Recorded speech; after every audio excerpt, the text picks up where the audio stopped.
Behind the Knife, the surgery podcast. Relevant and engaging content designed to help you dominate the day.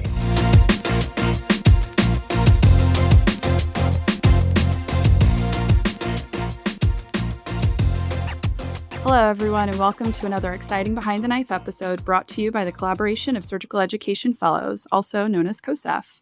We hope you enjoyed our last episode on gossip, and we're excited to bring you another episode today. I'm Maya Hunt, COSEF's Behind the Knife lead for this year, and I'm a general surgery resident at Indiana University, where I'm currently finishing my professional development time as a surgical education research fellow, while also obtaining my Master's of Health Professions Education through the University of Illinois, Chicago. And I'm Mckenzie Rowe, another COSEF member and co-host for this episode. I'm a general surgery resident, but currently a surgical education and leadership fellow at Inova Fairfax Medical Campus in Northern Virginia. And you might be wondering, what the heck is COSEF? Well, we're a multi-institutional organization of surgical education research fellows working together to foster peer mentorship, networking, and scholarly collaboration.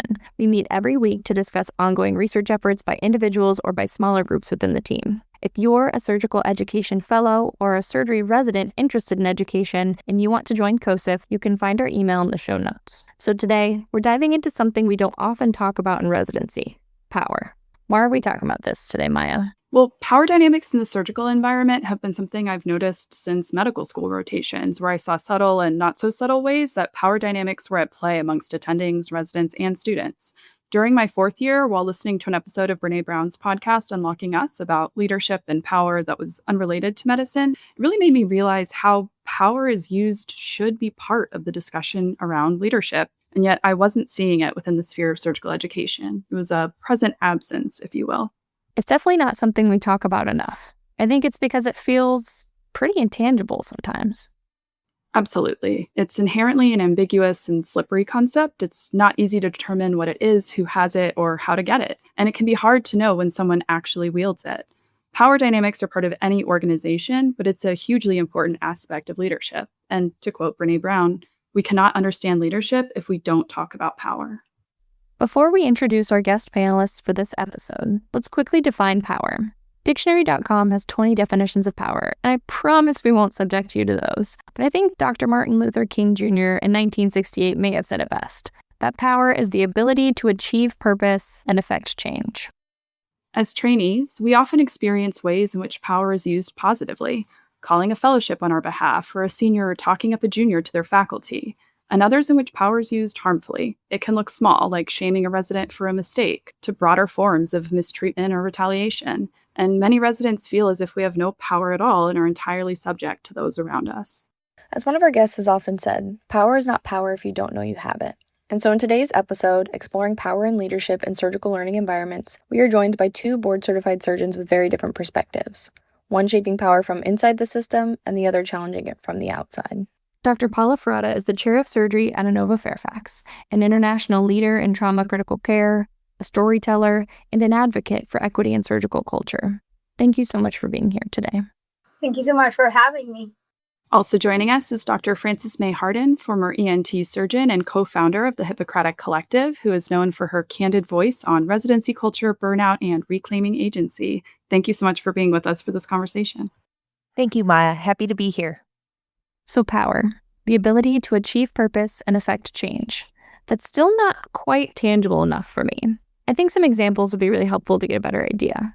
Frances Mei, you have a theory about orange suits that might be helpful to illustrate. Could you talk about this a little bit? Sure, absolutely. So the orange suit theory is basically about a big academic style conference that I went to, and I looked at my whole array of gray and black suits, and I thought, okay, which one's it going to be this time? Like skirt versus pant, but they're all these like drab hues. And my husband really pushed me to go for this loud creamsicle orange suit. He was like, I think that this is the move. It resonated with you. You bought it. And I said, it's way too loud. And what will people think of me?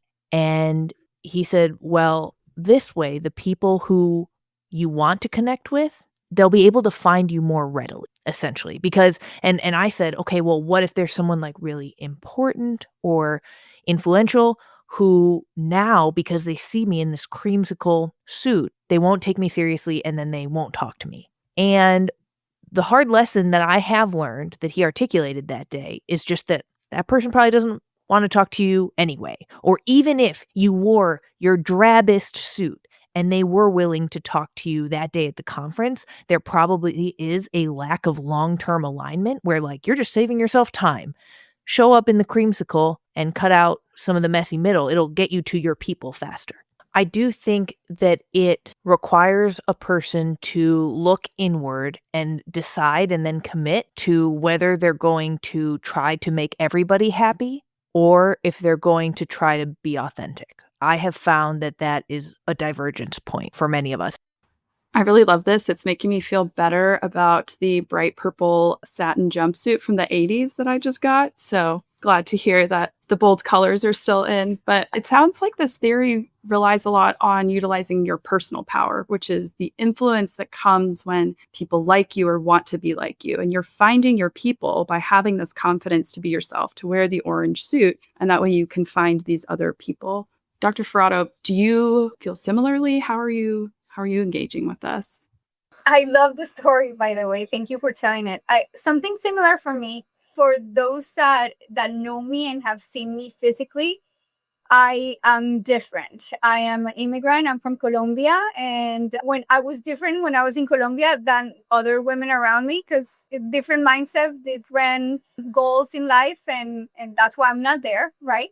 But here I'm also different from most people. My skin is darker. I try to do many things to fit in. That was before the enlightenment of Brené Brown too, but also a lot of life experience. There's this amazing book that I'm finishing that talks about the balance between being warm and being perceived as assertive, and how people that actually have a lot of influence and a lot of power are people that are able to balance both warmth and assertiveness. Like you're warm enough that people trust you, because it's all about trust and relationships that we have.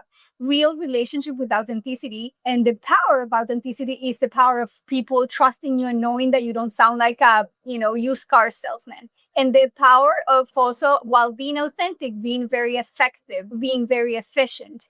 And you can be warm and efficient and have both. So it's managing balance so you can have both. For me, I went through a part of my career where I just wanted to fit in. I didn't want to disappear right in the crowd necessarily, but I did not want it to be different. I wanted to be taken very seriously. I knew what I wanted from my career and I had it in my brain, and I was trying to find ways of how to achieve it. But my personality, for those that you know me, bubbly humor has always been my mechanism of defense, which sometimes can come across as overly warm. So I decided that in order for me to be taken seriously, I was going to cut my hair and wear studs. And then it ended up being that I hated my hair and I didn't like how it looked with studs. And I still was equally silly, because your personality doesn't change. So I figured that I was most effective in continuing to grow my influence and showing my effectiveness and not letting go of my warmth while still being authentic. And I think that ways to become more powerful while being authentic is master your craft, because people trust expertise, and influence comes from trust.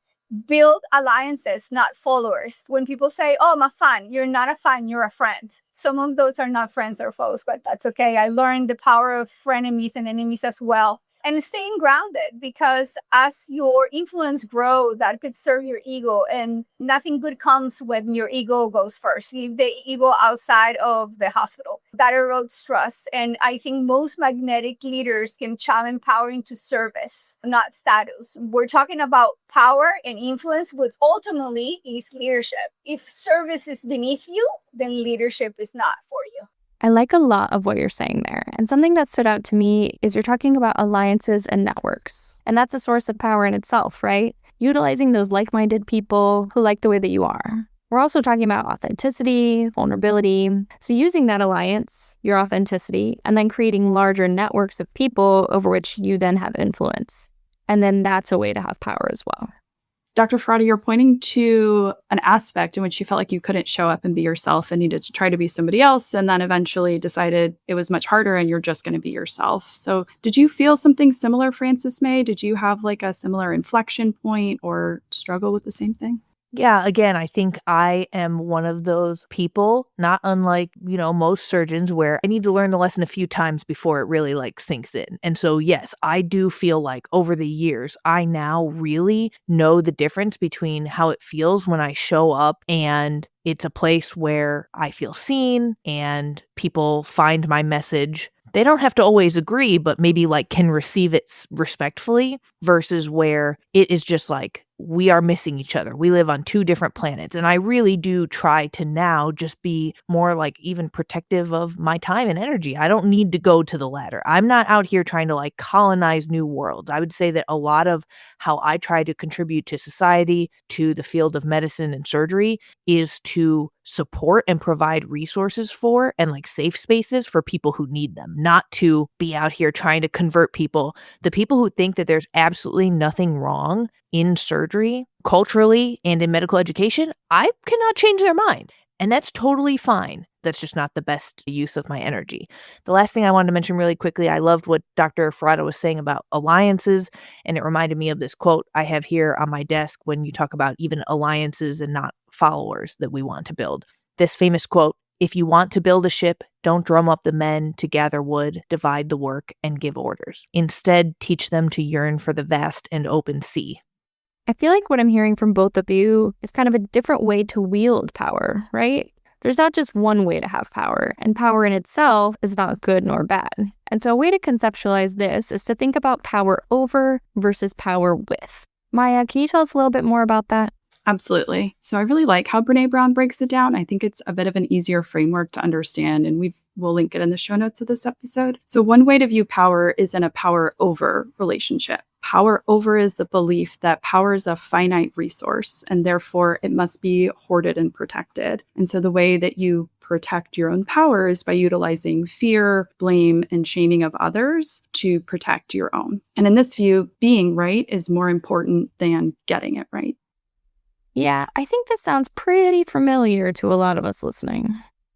Yeah, especially in surgery. It can be less than ideal, though, for an educational environment because asking questions in a power over dynamic can be seen as a challenge or a threat to one's power, even if it's just a question for clarification. So I wanted to ask Frances Mei, you spoke openly about power dynamics in your residency training. I was hoping you would be able to give us an example of when power overthinking was used by a leader during your training and how it may have affected you. I certainly experienced just a pattern and, daily string of the power over this type of exertion that you're describing. I think that one of my core issues with that I have felt, for years, it when you see it and when you feel it, is that in the hierarchy of surgery, time passes and they move up and they advance. And now they might be in a position of power over someone. And what I find pretty unique to the hospital and medicine and surgery that isn't mirrored across all industries is that they don't always have skills that you would expect of somebody in those higher positions. It's just a hierarchy where time passes and you just move up. Or maybe you're a great surgeon. I won't even discount that, right? Your hands are great. I can tell you the Venn diagram of people whose hands are great and people who have incredible leadership or communication skills. It's not a circle. So up until I was a ENT resident, I would say that all the teachers I had, they didn't teach us by exerting power over us. They had power over us because they were teachers and we were students, but you didn't feel that as the learner. You didn't feel threatened, and they actually earned respect. They earned it the old-fashioned way by showing up and being kind and being good teachers. And I can't ever overemphasize how much that paradigm was just flipped on its head in my residency experience. It was I'll do nothing to earn your respect, and I will wield power over you, and you'll feel it. So I just think that to me really was the core of the issue as I saw it at that particular institution. Even if that was an extreme example, I know that elements of that are happening nationally. Absolutely. I believe, and I'm not unique in this because there's a lot of literature that shows this, that when you have this dynamic of powering over people without allowing even a question, that is a recipe that is not only bad for culture, is not only bad for retention and recruitment, is not only bad for morale, but it's terrible for patient safety because that's how people die. When people are not allowed to question the status quo, that's how science dies. when you're not allowed to question why are we doing things, how can we do it, I mean respectfully, right? And with data.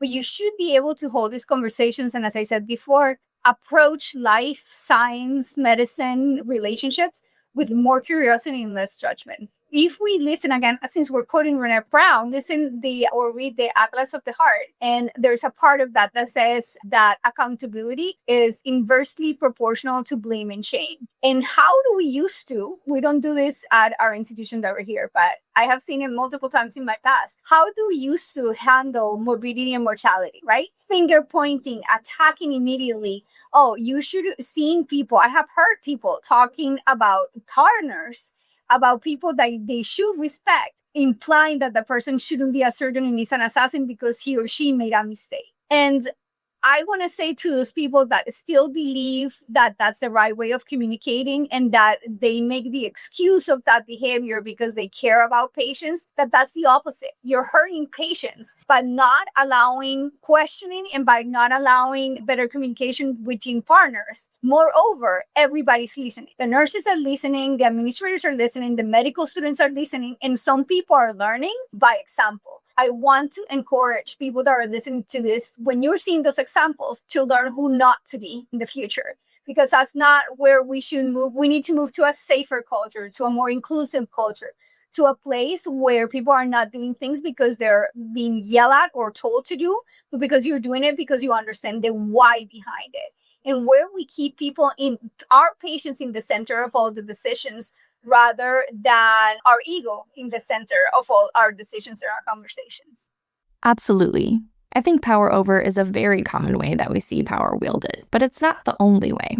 A different way of looking at power is through a power to or a power with lens, where power is seen as an infinite resource that actually expands when shared with others. It allows learners to explore with curiosity, removing fear associated with questions, a lot of what you guys are talking about, because they're not a threat anymore at that point. Power to or power with emphasizes that getting it right is more important than being right. And so both of you have mentioned that during your training experience, it sounded like you had a lot of power over dynamics that you dealt with. But Dr. Ferrada, as one of your residents right now, I can attest that you lead more with a power with dynamic. So is that just inherently natural to you, or is that something that you've had to intentionally strive for? Today's episode of the Behind the Knock podcast is brought to you by our presenting sponsor, Gore Medical Products Division. When it comes to ventral hernia repair in high BMI and comorbid patients, strength matters. Gore Cinecore biomaterial is a permanent mesh that is built like a lightweight, with the strength of a heavyweight and has 0 reported mesh fractures. With a less than 1% recurrence rate in ventral hernia working group grade 1 and 2 patients and a low rate of infection, Cinecore is designed to support your complex ventral hernia repairs. Visit goremedical.com/btkpod to learn more and ask your Gore representative about sizing and availability.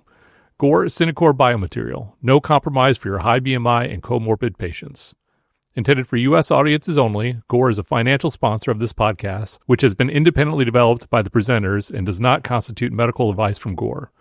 Always consult the instructions for use prior to using any medical device. So I think we're talking about power, but always comes out to leadership. I think that some of the stuff, it comes naturally to you, and probably because your mom raised you correctly and you listen to those, like share things, not you don't yell and scream, right? Those things that we should have learned from age 1 to 5 that some people somehow bypass those. But it's not only that. I think that you have an opportunity in life when you go through hardship. I accept that and I live that proudly. When I was saying I learned from my frenemies and from my enemies, I don't right now retrospectively, I don't condone bad behavior, but I can tell you I'm infinitely grateful that I ran into those individuals that exerted power over me and power over others, and that they did and they say these things that they didn't say, because I learned so much. I learned so much from those interactions that I don't think it can be taught in a book. And more importantly, like I said before, it teaches you who not to be. It leaves a really harsh impression of what happens when how bad leadership destroys morale and destroys teams, and how we sometimes make sure that we don't continue the mission of surgery of maintaining people in the workforce. So I took a decision, a very intentional and personal decision, that when I went through that, I was not going to become part of it. I was going to become part of the solution. So very intentionally not to fall in those traps, and very intentionally lifting others up as you go, and do that with, and I'm saying intention too many times, but intention, time, purpose is super important when we do these things and we help others around us. Frances Mei, what about you? Is this a natural dynamic for you or something that you've had to work on? I would say that I make a conscious effort to try and not be intimidating.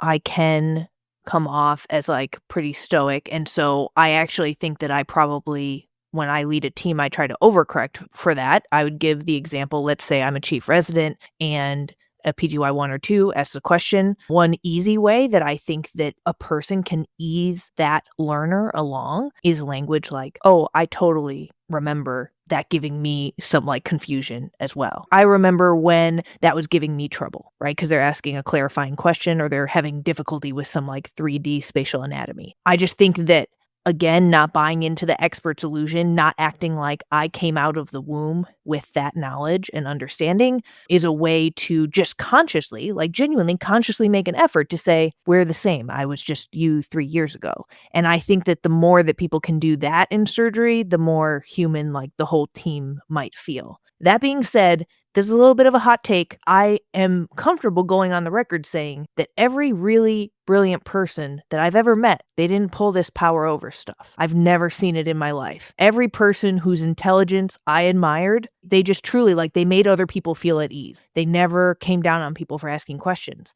And so it's very interesting. I actually personally feel that it's a sign of mediocre intelligence when you have to resort to falling back on, I have power over you. You're going to know it. That's okay. That sounds good. That just makes me think that you don't have it. I love what you just said because I completely agree. I'm not sure if it's a sign of lack of intelligence, but definitely it's a sign of insecurity. In surgical training, we're taught not to be vulnerable, to the point not to be vulnerable with our feelings, with our needs, from sleeping to eating to emotional needs, and to create a gap between you and the patient. And we know now by data that actually that doesn't work. Your patients will trust you more if they know you're human. I believe for decades, surgeons have wore the badge of lack of sleep, lack of eating, being unhealthy, and dying at age 96, still operating in front of a patient as a badge of honor. And I think that one of the challenges is to question that. Well, with curiosity, understanding why was that even there in the first place? Because ownership of patients does not have to translate on you living a completely unbalanced life. And allowing ourselves to be more vulnerable. And I completely agree with you. The people that I've seen that have the hardest time showing vulnerability are the people that have something to hide. Either they're uncomfortable because they're not great technicians, or they're not great clinicians, or they're uncomfortable in their leadership, or they're uncomfortable with your growth. You're growing too fast for them, and that's scary. And that's when you see the barks and roars. The majority of the people that are really powerful, they bring people up with them. They listen with curiosity, and they're lifelong learners, I believe. Something interesting came up in a leadership class that I was in recently that reminds me of what you were saying. A clerkship director in my group asked, well, what do I do about these attendings who yell or scream or get angry to try and help residents or students learn? Because their arguments are always, well, they're learning, aren't they? So as the director, he said, what do I say back to that? And so our class discussed, and ultimately it's yes. I mean, maybe they learned that point that you were trying to make, not to do that very specific thing. But now in the future, they don't feel like they can come to you with questions. They don't feel like you're a safe person to talk to. So you're really losing all of this future learning opportunity by creating that environment and with those responses. And so yes, maybe it helps in that moment, but long term, like you guys are saying, it really doesn't check out. Mckenzie, I completely agree with you. And in what you're describing, you're not just learning the information, but encoding the memory of that moment, which includes the fear and shame associated. So retrieving that information in the future retrieves those heightened emotions paired with it. That's not ideal when you're trying to learn the information, not learn an emotional response. So we've talked about a few examples of power and how to conceptualize it, but who has power? Because as residents, students, and even early faculty, we often feel powerless. It's rare that we control our own schedules. Someone above us is always telling us what to do. So is it only our department chairs that have power, our attendings? I feel like we can see examples of power in literally every role on the team. I actually had surgery myself recently, and I had a fourth-year medical student on my team. She did a ton of things to make me feel more comfortable, both before and after my surgery. She was able to put a song I requested on and held my hand as the anesthesia set in. She checked on me several times and made sure I had everything I needed. We sat and we chatted about her upcoming interviews. She completely changed my experience in the hospital, and that's power. She affected change by improving my perioperative experience.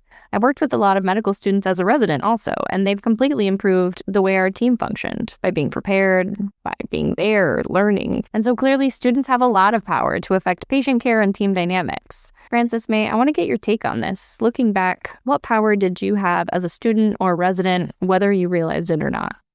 I do think that medical students have some power. I think that they tend to have more power than residents do. You know, when I was in training, people always used to say rolls downhill and residents are at the bottom of the hill. And just anecdotally, I do think that there are more reporting systems and infrastructures in place. Often I see at least slightly better outcomes for medical students compared to the more truly defenseless, which I regard to be resident physicians. The main thing that I think that medical students and residents don't think enough about is the power in numbers. Like, especially in my experience, I was in an ENT residency. There were 11 residents total. So getting a quorum wouldn't take that much effort. Interestingly, of course, I think that the system did a really good job of protecting itself and thereby dividing us and pitting us against each other. That was kind of part of it every day, right? But it's like, if you can see past the way that often they pit us against each other, they start doing that not uncommonly at the medical student level. Then you can organize. Obviously, we live at a time when unionization is increasingly difficult, especially this year. But even if you take a step backwards from there into organization, I view that like some of the missed power by this next generation of physicians is in the absence of organization. The point you're making about organizing ourselves is huge. I'm doing my thesis on motivations to unionize, and it frequently comes up just how bad surgeons are at organizing ourselves. Usually it's from time constraints and we're physically sequestered in the OR, but this inability to organize ourselves well really impacts the ability for surgeons to have as powerful of a voice as we could. You know, both of you mentioned that we only have power over ourselves, right? We can't control what others do. And I think sometimes we forget that we directly control the environment for a lot of people around us. We make the culture of our teams. So even just trying to be positive that day, or let something brush off your shoulder, choosing to be authentic, or to share a struggle that you've been having, that can make a difference to the people around you. And so even those things are power since they affect the culture. I also do feel like what's funny is there is a role for someone to like be a lightning rod. And I think the really quick way that I could succinctly explain this is that over the summer, a husband of a resident reached out. Lovely guy. He is himself not in medicine. He's in business. So I'm sure this all looks like really foreign to him. And his wife is in ortho, right? So this is a surgical based specialty. And he shared that at graduation, he was like, your name came up, your videos. I don't know these people. This is like very far removed from me personally, but they saw my social media. And he was like, the guy said, how crazy is she? How fake is all of that? Which gave the women an opportunity to say, not fake. That actually rang pretty true. So it was really very life affirming, I think, because he was like, you know, positive discourse occurred. Maybe like everyone left that evening with a slightly better understanding of what like other residents, even within that program, were experiencing. And so unfortunately, someone just has to be a sacrificial lamb in that scenario.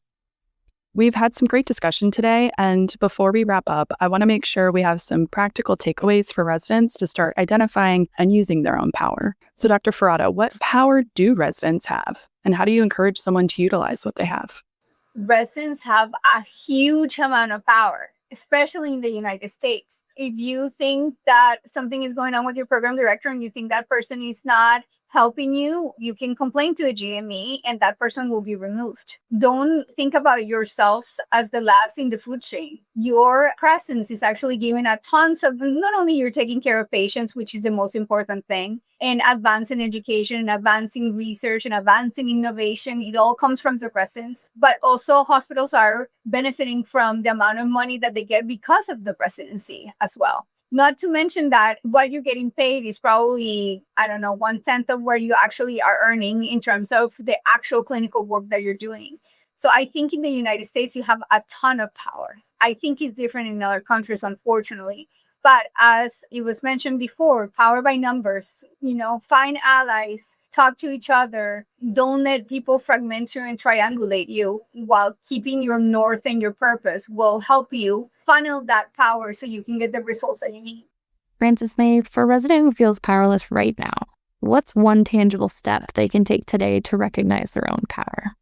I think Dr. Ferrada said it best, that we do all have that inherent power and value. And so I suppose my answer would be turning inward. I know it sounds lame. When I was a surgery resident, if somebody told me to turn inward, I just wanted to punch them in the face. I was like, we don't have time for that. We're doing poorly. But in all seriousness, that is the thing that helped me actually own my own life again, take agency over my life. And I go back to the old mantra, you can't control other people, you can only control yourself. So you do have that power. There is an internal value and power that every single one of us brings to the table. It's interesting because you can spend more effort and focus on your own power, your inner world, as opposed to trying to change other people's minds and their own inner worlds.